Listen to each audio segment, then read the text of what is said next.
Transgenic cattle for food production. आता transgenic cattle, transgenic म्हणजे याचा अर्थ असा जेनेटिकली मॉडिफाईड कॅटल्स, बरोबर आहे. कशासाठी? अन्नाच्या उत्पादनामध्ये वाढ होण्यासाठी, बरोबर आहे, जे की आपण फूड म्हणून वापर करतो. बघा या ठिकाणी, of the few research reports describe the use of transgenic technologies in cattle, only one is directed toward a food production application. सगळ्यात जास्त आपण महत्त्व कशाला देतो? ॲप्लिकेशन म्हणजे उपयोगात आणणे. कशासाठी उपयोगात आणणे? अन्न म्हणून उपयोगात आणण्यासाठी. लक्षात आलं? असा त्याचा अर्थ आहे. Researchers introduced additional copies. बघा, रिसर्च म्हणजे संशोधन करणारे, बरोबर आहे.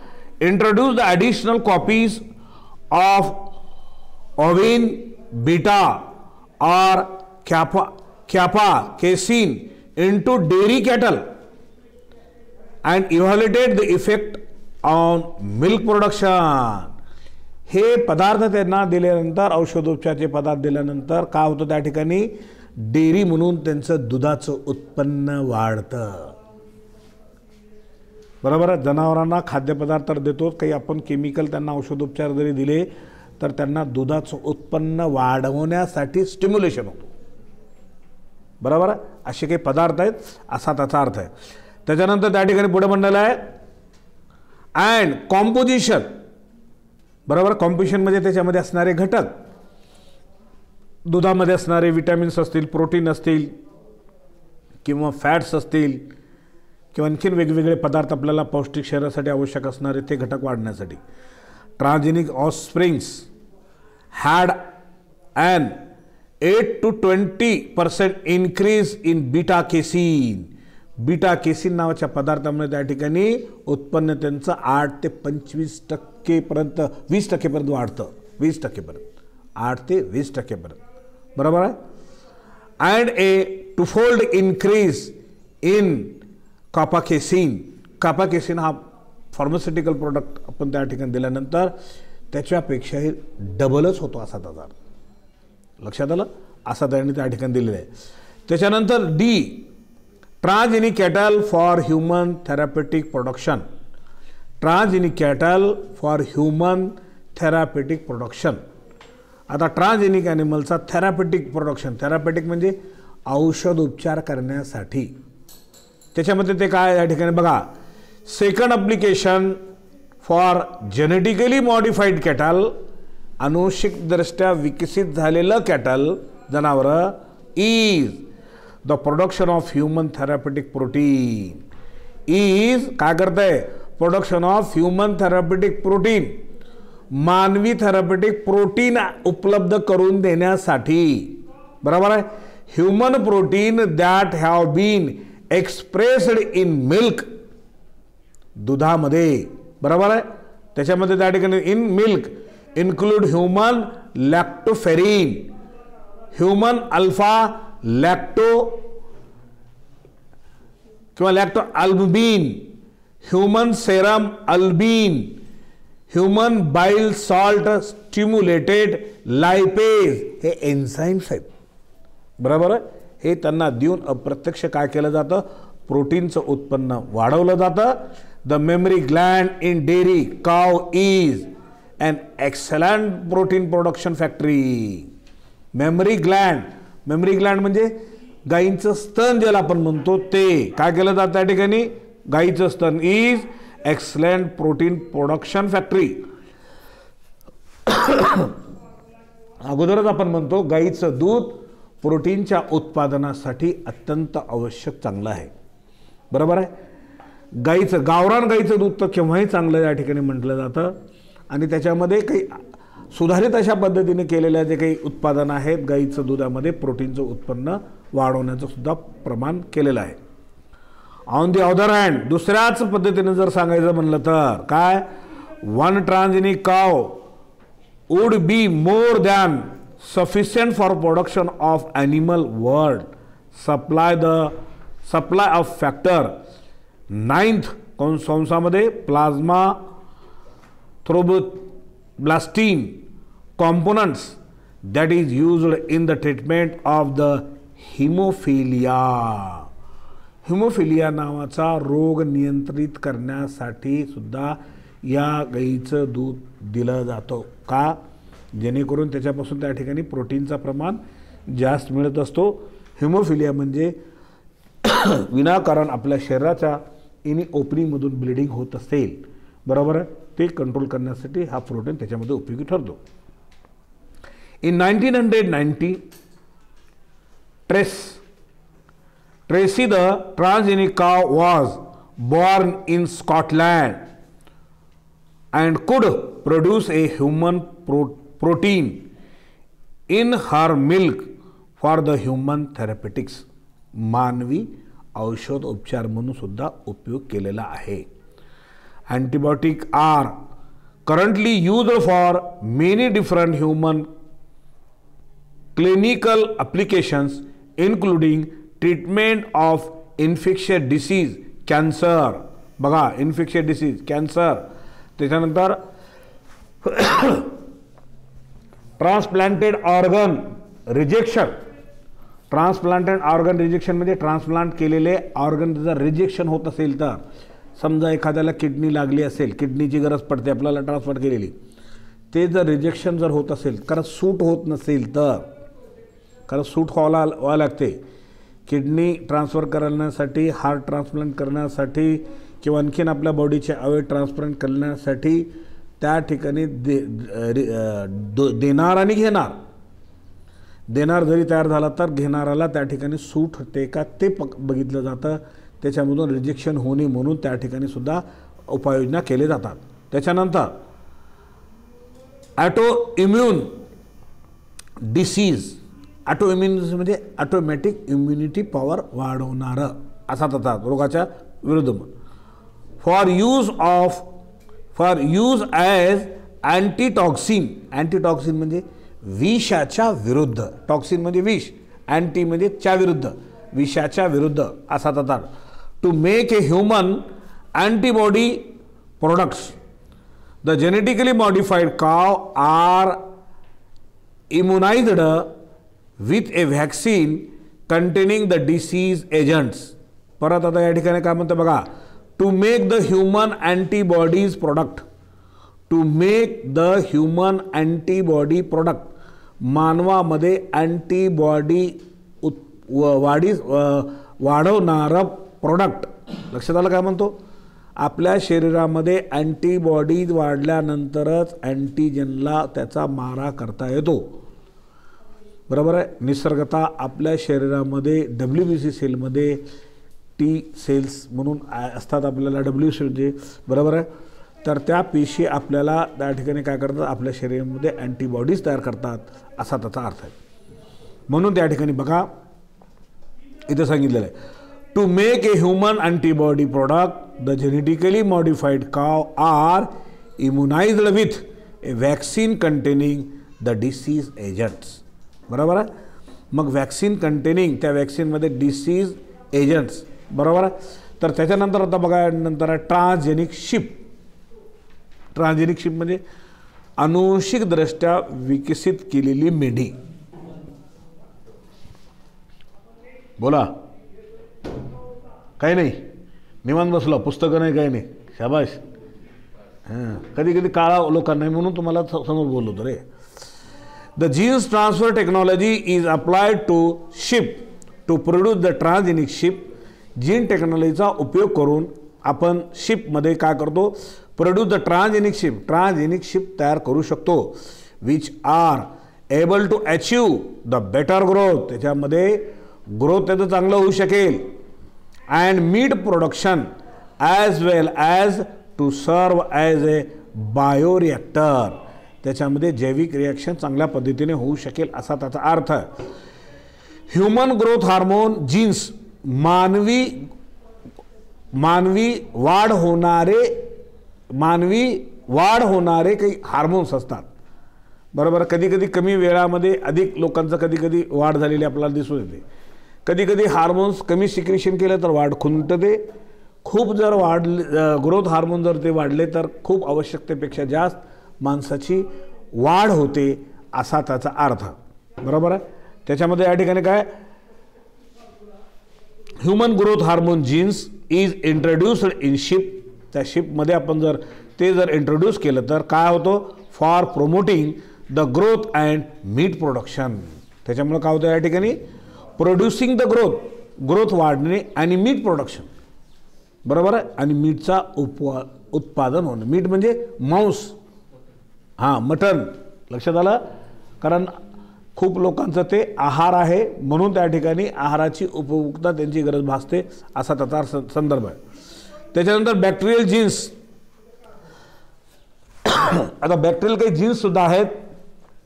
ते जीन्स बघा, cys E, cys M are the concern with biosynthetic of 16 amino acid involved in formation of keratin protein found in wool. ऊलमध्ये खूप अशा प्रकारचं त्या ठिकाणी असतं असं जर सांगितलंय. Both genes are identical. दोन्ही जीन्स सारखे असतात. क्लोन्ड संख्येने वाढतात ग्रुपने. And introduced in ship.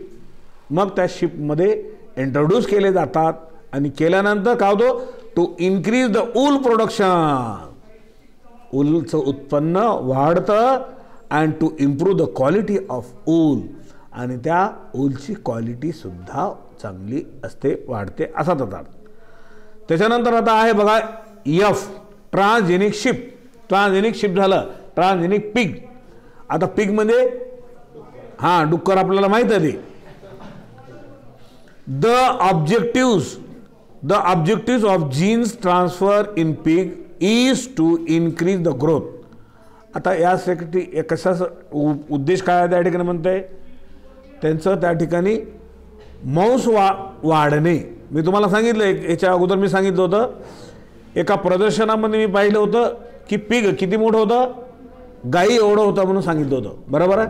त्याच्या अगोदर आपण कधी पाहिलं नव्हतं, तुम्ही नाही, मी नाही तर तुम्ही कुठून पाहणार. बरोबर आहे का. हां, तर ती व्हेन आय वॉज स्टुडंट, मी तुमच्या वयाचं असेल त्यावेळेस पाहिलं होतं मी. कारण उदगीरला एक प्रदर्शन होतं, पशु प्रदर्शन होतं त्या ठिकाणी. आणि जिल्ह्यातले त्या ठिकाणी विद्यार्थ्यांना घेऊन गेलो होतं, तर आम्हाला घेऊन गेलो होतं. त्यावेळेस माझ्या पाहण्यात आलं होतं ते एवढं मोठं पीक. तो पीक अमेरिकेतून आणलेलं होतं ते. म्हणजे याचा अर्थ असा की विद्यार्थ्यांना त्यावेळेस कळावं की एवढं मोठं जीन्स करून विकसित करून अशा मोठं एवढा मोठा सुद्धा पीक मोठं तयार करता येऊ शकतं असा त्याचा अर्थ आहे. बघा कशासाठी, meat production and to act as a bioreactor. Pig are regarded as the most suitable animal. बघा पिग हे काय, are regarded as the most suitable animal. कशासाठी, to be breed for heart transplant. बघा हृदयाचं ट्रान्सप्लांट करण्यासाठी हे pig हे खूपच उपयोगी प्राणी आहे असं म्हणतात त्या ठिकाणी. बिकॉज का म्हणतात या ठिकाणी, because pigs heart is about the same size as the human heart. डुक्कर का दिल इंसान के दिल के बराबर होता है. इसलिए हार्ट ट्रांसप्लांट करने के लिए ये डुक्कर सही मानों में जानवर है. ऐसा किताब में मैं दिल से नहीं बोल रहा हूँ. हाँ बराबर आहे. कधी कधी काय वाटतं तर कुणाला, म्हणून मी म्हणतो आपण कोणाचा तिरस्कार करायचाच नाही. कधी कोणत्या गोष्टीचा उपयोग होईल काही सांगता येत नाही. लक्षात आलं. करायचं असेल तर करा, नसेल तर मरून जा म्हणतात. मग काय करते, अंथरुणावर पडलेला माणूस झक मारून करते ते. बराबर आहे का. बराबर आहे. मजबूरी इंसान को सब कुछ सिखाती है असा त्याचा अर्थ आहे. त्याच्यानंतर पुढे बघा या ठिकाणी मग पिगचं महत्त्व काय आहे त्याने हे सांगण्यासाठी इथं सांगितलेलं आहे की हृदयाचं ट्रान्सप्लांट करण्यासाठी मानवी हृदय आणि पिगचं हृदय हे कसं आहे त्या ठिकाणी सेम आहे असं म्हणतात. त्या ठिकाणी same size and pig heart wall has been used in the human heart surgery, मानवी हृदयाच्या वॉल आहेत, झडपा आहेत, बरोबर आहे. ते झडपा जर खराब जर झाल्या तर माणूस जिवंत राहू शकत नाही. म्हणून त्या ठिकाणी डुकराचं त्या ठिकाणी वॉल काढून त्याला लावली जाते. नाही दुसरं कोणाचं लावो, कोण देणार आहे आपल्याला. समजा आपला हार्ट खराब झालं, दवाखान्यामध्ये पडले, बरोबर आहे. समजा माझंच हृदय खराब झालं, असं गरीब धरायला काय वाईटपणा काय तर अंथरुणा पडलं, कोणी येईल का? कोणी येणार नाही. बायकोला सुद्धा म्हणायचं त्यांना ग माय मी आत्ताच दुखण्याहून उठले म्हणेल ते, बरोबर आहे. नाही म्हणेल त्या ठिकाणी, बरोबर आहे. म्हणून त्याच्यापेक्षा वाचवायचं असेल माणसाला तर हृदय ट्रान्सप्लांट करावं लागतो. कोणी एखाद्या व्यक्तीचा हृदय ॲक्सिडेंटनं जर माणूस मेला असेल तर त्याचा हृदय ट्रान्सप्लांट केला जातो. जर तसा माणूसच नाही मिळाला तर कृत्रिमरित्या अशा पद्धतीने त्या पद्धतीने केलेलं कुठं. म्हणून डॉक्टर हे संशोधन करत असताना हे कुणाचं कुठलं आहे हे सांगत नाही, फक्त आम्ही औषधोपचार करून तुम्हाला बरं केलं बस झालं. नाहीतर काय होते की एखाद्या व्यक्तीला सांगितलं की तुझ्या हृदयामध्ये डुकराचे हृदय बसवलेलं आहे म्हणलं तर त्याला समाजामध्ये तिच्छ नजरेनं बघितलं जातं. अरे इसकी दिल में डुक्कर का दिल बिठावाला आहे म्हणजे. त्यानं एखादं काही काम चांगलं नाही केलं त्याला दिल बी वैशीच आहे डुक्कर के जसा असं म्हणतील ना ते. कारण आपल्याला टोचायला लय भारी येते दुसऱ्याला, बरोबर आहे. आणि वॉलसुद्धा त्याचे खराब झालेले डुकराचे बसवलेत रे म्हणून आपण किती टोच बोलणार त्या ठिकाणी. आणि जर डॉक्टरनं त्यालाच नाही सांगितलं, डॉक्टर साहेब कसं केलं म्हणलं, नाही नाही आमचं मी केलं, डॉक्टर सांगत ना बोलत नसतं तुम्हाला जास्त. पेशंट गेल्यानंतर पेशंटला काय तर तुम्ही जे म्हणतात तेवढं हां चला ओके हे आणा हे आणा हे आणा बस झालं ओके. डॉक्टर साहेब असं असं कसं होते म्हणलं तर जा तुमचं तुम्ही सांग आमचं मी करतो ते तुम्हाला कळत नाही काही म्हणतात त्या ठिकाणी. का म्हणत नाहीत की असे काही प्रॉब्लेम भविष्यामध्ये त्याच्या जीवनात येऊ नये. आणि नाही सांगितलं तर त्यालाच नाही कळणार तर दुसऱ्याला काही कळणार नाही. आणि डॉक्टर कॉन्फिडन्स ठेवतात आणि म्हणून त्या ठिकाणी टेस्टिब्युबीचा प्रकारसुद्धा तसाच आहे. स्पर्म इकडचे असतात, ओव्हा इकडचे असतात, त्या ठिकाणी दुसऱ्याच्या त्या ठिकाणी टेस्ट ट्यूबमध्ये फर्टिलायझेशन केलं जातं, त्याच्यानंतर दुसऱ्या पातेच्या गर्भाशयामध्ये सोडलं जातं. मग त्या ठिकाणी त्या गर्भधारण झालेल्या महिलासुद्धा फील होईल की कुठले की काय की. म्हणून डॉक्टर काय करतात ते आमचं मी त्या ठिकाणी केलेलं आहे तुम्हाला ते सांगत नाहीत, बरोबर आहे. आणि त्याच्याबद्दल फक्त औषधोपचार करून तुम्हाला बरं केलं एवढं सांगितलं की बस झालं. त्याच्यामध्ये ते खुश होतं आहे आणि त्यानं जातं, काही प्रॉब्लेम नव्हते. हां चला बघा या ठिकाणी the pig heart valve has been used in the human heart surgery for over a decade. Decade म्हणजे काही कालावधीनंतर, डिकेड म्हणजे कालावधीनंतर. The pig clone is the first steps towards the providing the animal organ and tissues for human transplant. tissues काय म्हणतात, tissue for the human transplant. मानवीला transplant करण्यासाठी एखादा अवयव आहे, ऑर्गन आहे, टिश्यू ट्रान्सप्लांट करण्यासाठी सुद्धा त्याचा उपयोग होतो. त्याच्यामध्ये त्याला कंसामध्ये म्हणतात झेंट्रो ट्रान्सप्लांटेशन. आता त्याच्यानंतर आता आहे ट्रान्सजेनिक फिश. ट्रान्सजेनिक फिशचं या ठिकाणी बघा या ठिकाणी the commonly important fish like Atlantic salmon, catfish, goldfish, tilapia, zebrafish, common carp, rainbow trout, etc. are transfected with the growth hormones. बघा याच्यामध्ये ग्रोथ हार्मोन टाकून त्या ठिकाणी त्याच्यामध्ये ट्रान्सफर केले जातं. चिकन क्रिस्टलाइन प्रोटीन, ई कोली, ई म्हणजे इक्युलोना कोली, हायग्रोमायसिन रेजिस्टन्स जीन्स, जीन्सचं नाव आहे त्या ठिकाणी ते. मग त्याच्यानंतर transgenic fish showed increase the cold tolerance and improve the growth and it is the quality and quantity of fish protein. आपल्याला फिश कसे पाहिजे मी सांगितलं तुम्हाला.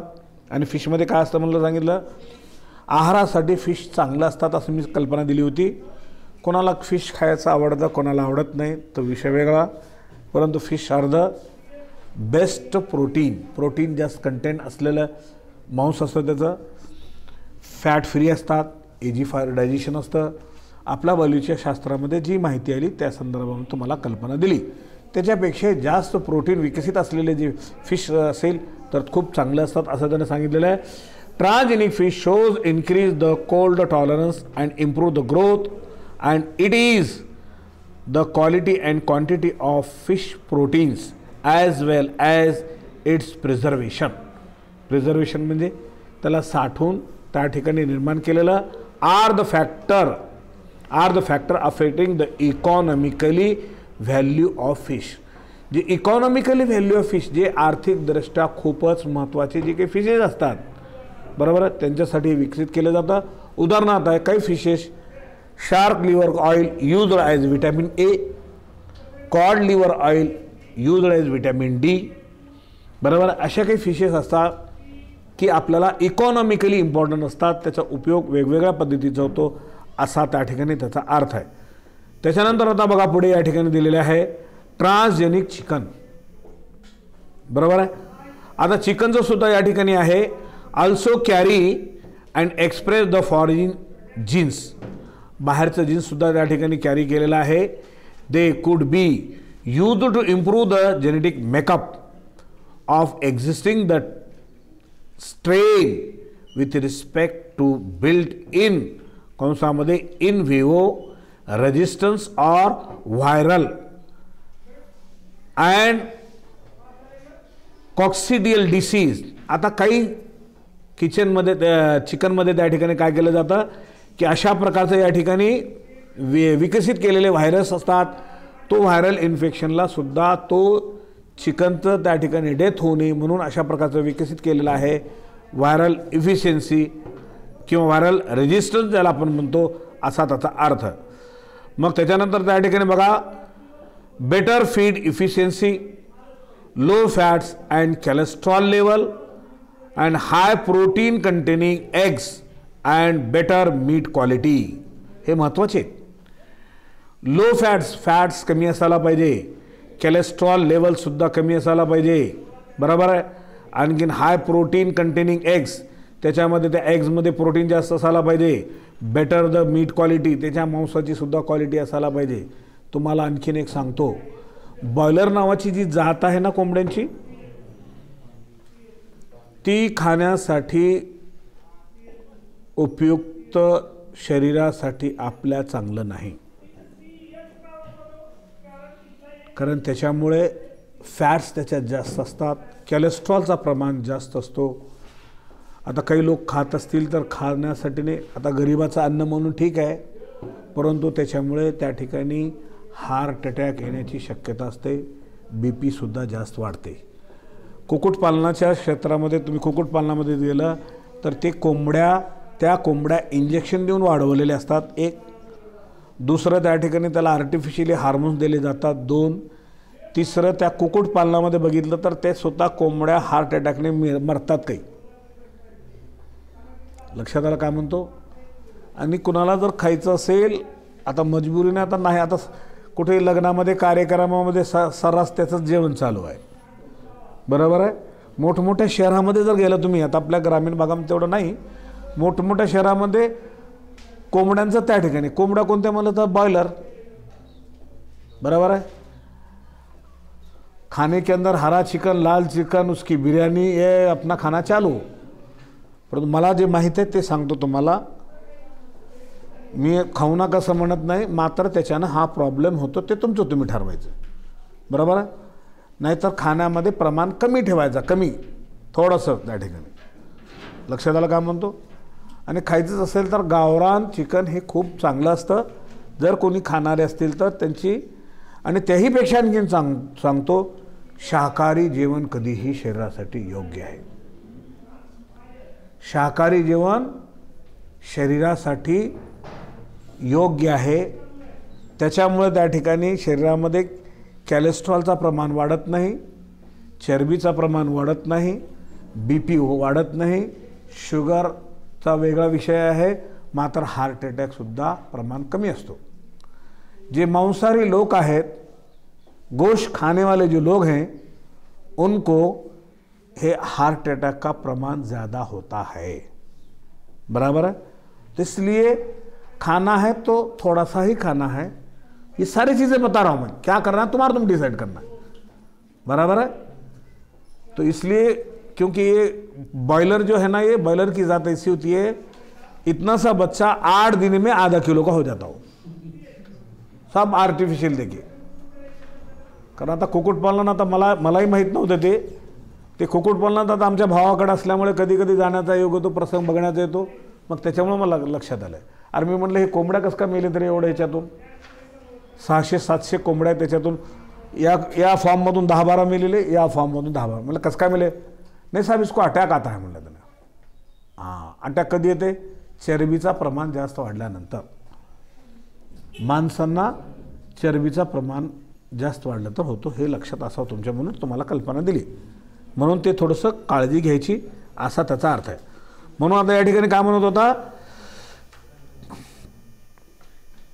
हां, ट्रान्सजेनिक चिकनमध्ये ऑल्सो कॅरी एक्सपेन्सिव्ह, हे झालं ना आपलं एग्स अँड बेटर क्वालिटी, बरोबर आहे. आता त्याच्यानंतर आता बघा या ठिकाणी पुढचा भाग या ठिकाणी आहे, तो आहे बायो एथिक्स और बायो पायरेसी, बायो पेटंट. आता हे 3 मुद्दे वेगवेगळे आहेत. आता हे मुद्दे काही आपला या टायमिंगमध्ये आता काही होणार नाहीत, तर मी थोडंसं आता मागचं घेतलेलं त्याच्यावर थोडंसं रिवाईज करतो